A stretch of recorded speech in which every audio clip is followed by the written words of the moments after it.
The sun hung over the city like a burning eye, watching every movement, every secret. The streets shimmered with heat, and dust swirled in the air with every step. In that heat, two friends hurried along a cracked, forgotten road. Mara, thin and pale, carried the weight of more than just the weather. Her clothes were worn, her shoes tired from walking, and her eyes told of many sleepless nights. Beside her walked Jasper younger, sharper in appearance, but with a restlessness in his step. His mind was always searching for the next opportunity, the next shortcut to a better life. "Are you sure they'll take me?" Mara asked quietly, glancing sideways at him. Jasper smirked. "Trust me, I know the manager. One word from me, and the job's yours. Just follow my lead." She nodded, though her legs ached. She had nothing left at home. No food, no money. If this job slipped away, she didn't know what tomorrow would look like. They turned a corner and saw her. An old woman, bent with age, walked unsteadily down the road. A heavy bucket of water balanced on her head, swaying dangerously. Sweat streaked her face, and her knees trembled like brittle branches in the wind. She stopped and called out, voice hoarse but urgent. "Please, my children, help me. My body is weak." Mara slowed her steps, concern filling her eyes. But Jasper's hand shot out, gripping her wrist. "We don't have time," he hissed. "If we miss the manager, that's it. You'll lose your chance. Let someone else help her." Mara hesitated. The woman looked close to collapse. "She needs help," Mara murmured. "She's not your problem," Jasper snapped, folding his arms. "This is life. You focus on yourself, or you get left behind." Mara's heart pounded. A strange heaviness settled in her chest, as if the moment itself demanded something more from her. She didn't know why, but she felt as though the road had split into two paths, and whichever she chose would change everything. She turned to Jasper and whispered, "What if she falls?" Jasper tapped his foot impatiently. "If we miss that job because of this, don't blame me," he said coldly. But Mara wasn't listening anymore. The old woman's frail hands shook, and her breathing was uneven. Something inside Mara whispered no, insisted that this moment was bigger than money. She stepped forward. "Mama, where do you stay? I'll help you." The woman blinked, surprised. "You will help me?" "Yes," Mara said gently. "Give me the bucket." Jasper exhaled sharply, shaking his head in disbelief. "Fine. Ruin your chance. Don't say I didn't warn you." Ignoring him, Mara lifted the heavy bucket onto her head. The weight pressed down, but she steadied herself. The woman's eyes lingered on her with something unreadable, as if she were looking into Mara's soul. They walked down a narrow path, away from the busy street. The sunlight dimmed as clouds slowly gathered, muting the heat. Jasper followed at a distance, his jaw tight. The path led to a small house at the very end of the lane. Its walls were cracked, but the ground was swept clean. A cluster of bright flowers grew near the door, as though defying the age and wear of the place. Mara gently set the bucket beside a short tree. "Here, Mama," she said with a tired smile. The old woman nodded, then pointed to a corner of the yard. "Go there, my daughter. You'll find a small clay pot. Bring it to me." Curious, Mara fetched the pot. The woman untied a red cloth around it, then slowly revealed something inside a bar of gold, shining even in the muted light. "Mara gasped." "You are kind," the woman said. "Few are like you. Keep this for 7 days. Do not sell it before then. On the 8th day, it will bring you more than you imagine." Mara's voice trembled. "Mama, thank you." The woman's eyes softened. "Your kindness has already opened a door. Walk through it wisely."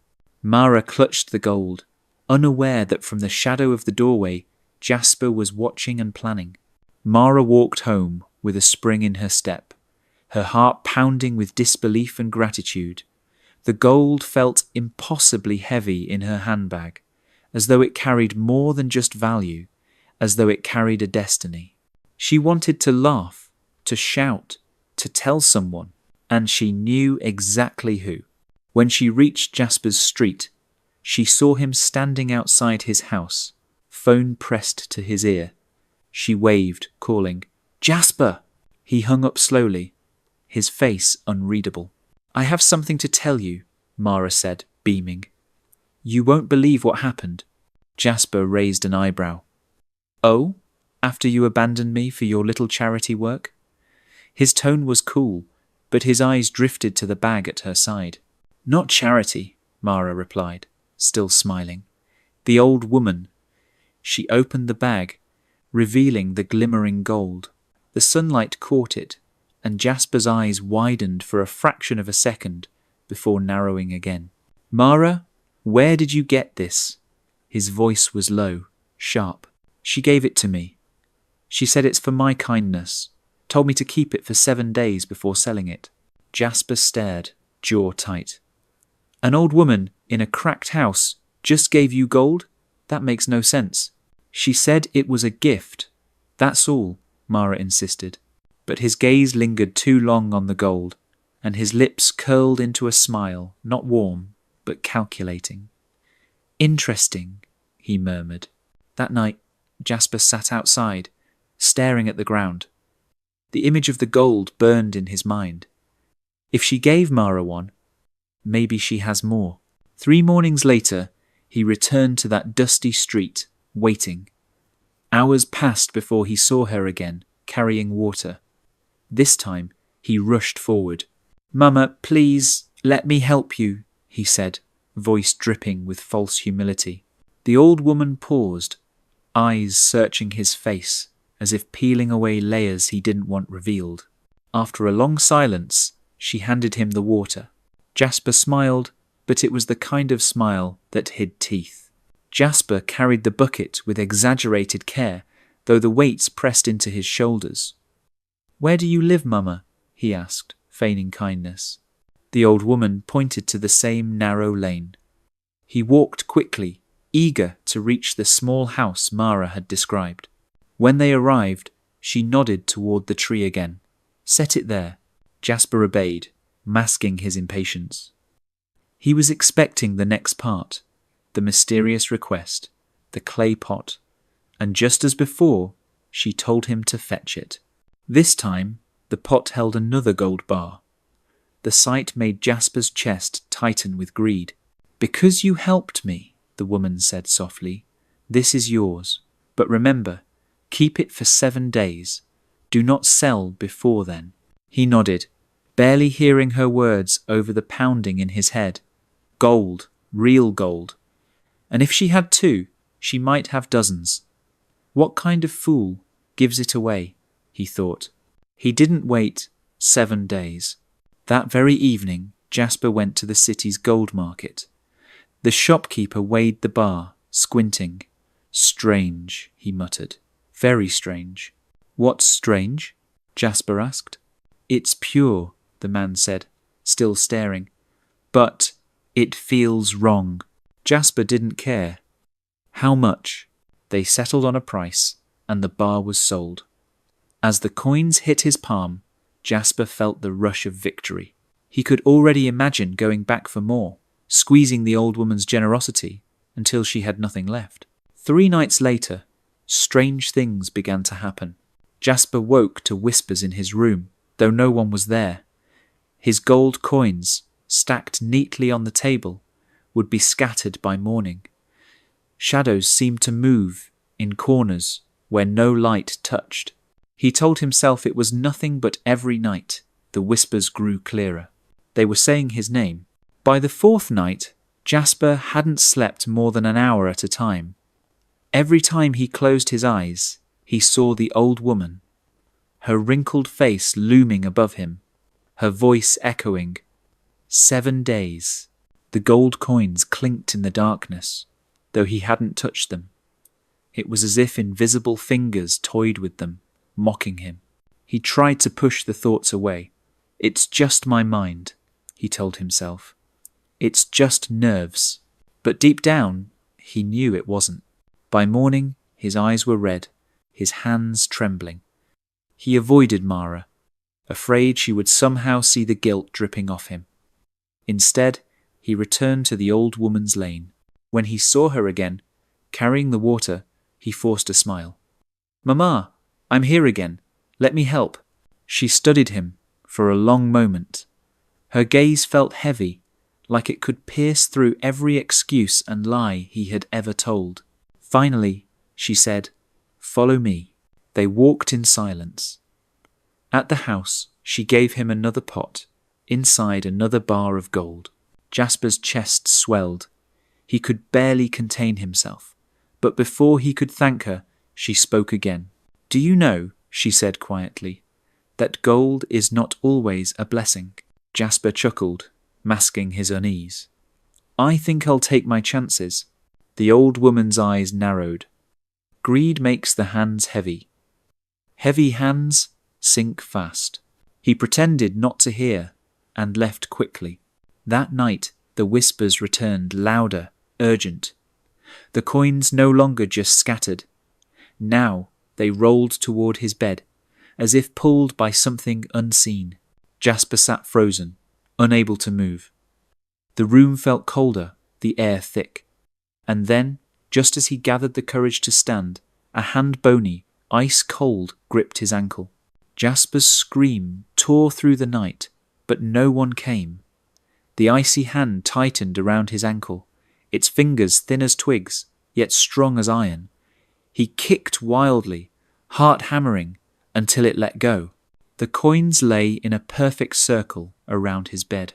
Shaking, Jasper scrambled to the corner, clutching a blanket around him, like it could keep out whatever had just touched him. He didn't sleep at all, his eyes darting to every shadow.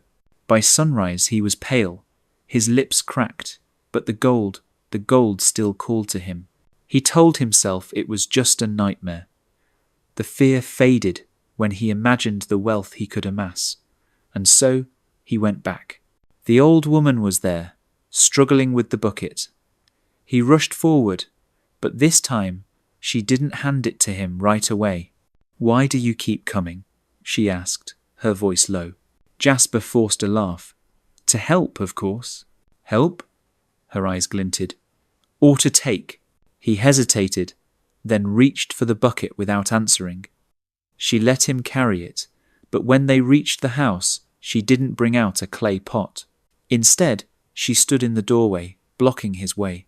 "You've already taken more than you can hold," she said. "If you take again, it will not be gold you carry. It will be the weight of your own hunger." Jasper's smile faltered, but the thought of walking away empty-handed was unbearable. He pushed past her. Inside, he found a pot sitting in the corner. Without asking, he opened it. Another gold bar gleamed inside. He snatched it up, his pulse racing, but the moment his hand closed around it, the walls seemed to lean inward. The air thickened, pressing on his chest. And faintly, from somewhere deep within the house, a voice began to chant his name. Jasper stumbled out of the old woman's house, clutching the gold, but the chanting followed him, faint at first, then louder, echoing between the narrow lanes. He spun around. No one was there. By the time he reached home, sweat soaked his shirt. He dropped the gold on the table and backed away, but the metal seemed wrong. Its glow was too warm, almost alive, pulsing faintly like a heartbeat. That night, the air in his room grew heavy. The gold bar lay at the foot of his bed, though he swore he'd left it on the table. He reached to move it, and it shifted on its own. Jasper froze. The bar rolled toward him with slow, deliberate movements, stopping inches from his hand. He wanted to throw it out the window, but his fingers twitched with greed. "It's still gold," he thought. "It's mine." The chanting returned, this time inside his head. It wasn't just calling his name anymore. It was whispering promises, riches, power, influence, all his. He clutched the bar to his chest, and for a moment he felt unstoppable. Then the whispers changed. They began counting backward. 7, 6, 5. His skin crawled. He dropped the bar, but it didn't hit the floor. It clung to his palms like molten metal. He screamed, trying to fling it away, but it burned into his skin without leaving a mark. When it finally fell, the room was silent. Jasper collapsed into a chair, panting.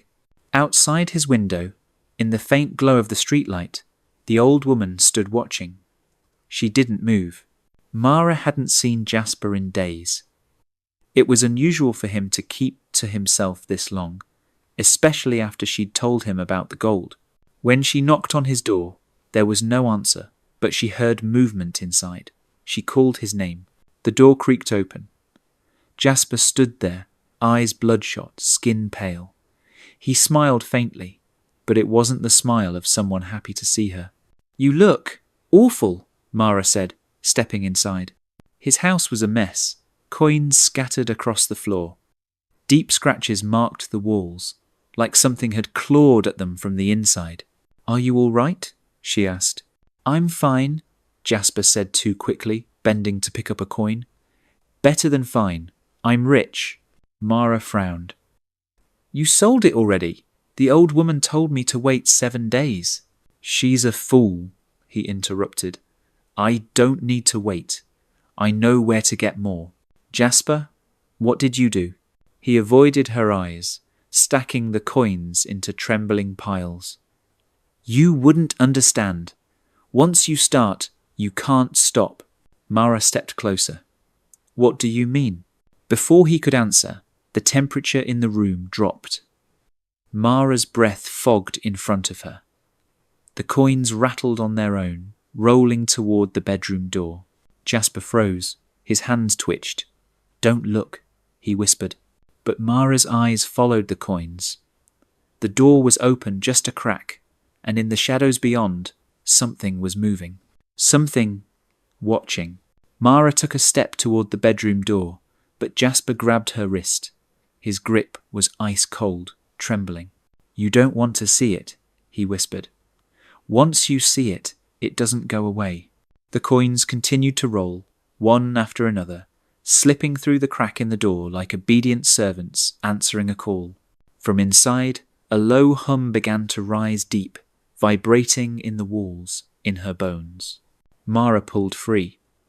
"Jasper, what is in there?" He shook his head violently. "It's mine, all of it. She gave it to me." "Who?" "The old woman." He didn't answer. His eyes darted to the door, wide and fearful. The hum shifted into a voice faint but clear. "Come closer." Against every instinct, Mara moved forward. The crack widened, as if inviting her in. Inside, the shadows weren't still. They curled and swirled like smoke, and at the center was the gold bar, resting on the floor.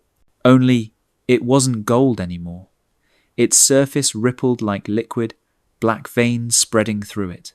The shadows seemed to drip from it, pooling on the floor like ink. "Mara, don't!" Jasper's voice broke into a desperatic cry. But it was too late. Something inside the room noticed her. She felt its attention slam into her like a wave, freezing her in place. From the corner of the room, a shape began to emerge, tall, thin, with hands too long and fingers like hooks. It stepped toward her and smiled. The figure's smile was wrung too wide, too sharp. Its eyes were pits of black, yet somehow Mara felt them sink into her, searching, weighing her. Jasper yanked her back, slamming the door shut. "It's not yours," he shouted at the wood, as if the thing could hear him. The humming stopped. The coins on the floor lay still. For a moment, the silence was so complete, it made her ears ring. Then, softly, a knock came from the other side of the door. Once, twice, 7 times. Mara's heart pounded. "Jasper, what was that?" He was shaking uncontrollably now. "The 7th day," he whispered. "It always comes on the 7th day." She grabbed his shoulders. "Then we can stop it." We can take the gold back to the old woman. His laugh was bitter, hollow. It's too late. It's not gold anymore. It's hers. Before Mara could speak, the door splintered. The figure stepped through as if the wood were paper. Its shadow spread across the room like a living thing, climbing walls, swallowing light. Jasper backed away, clutching the gold bar to his chest. "You can't have it!" The figure tilted its head. Then, with a movement too fast to follow, it reached into Jasper's chest, not through his skin, but through something deeper, and pulled. Jasper's scream died in his throat. His eyes went dull. The gold clattered to the floor. The figure turned to Mara. She couldn't move, couldn't breathe. It placed the gold at her feet. 7 days, it whispered in a voice that wasn't human. And then it was gone. Mara stood frozen, the gold gleaming up at her in the dim light. Her hands twitched toward it. 7 days.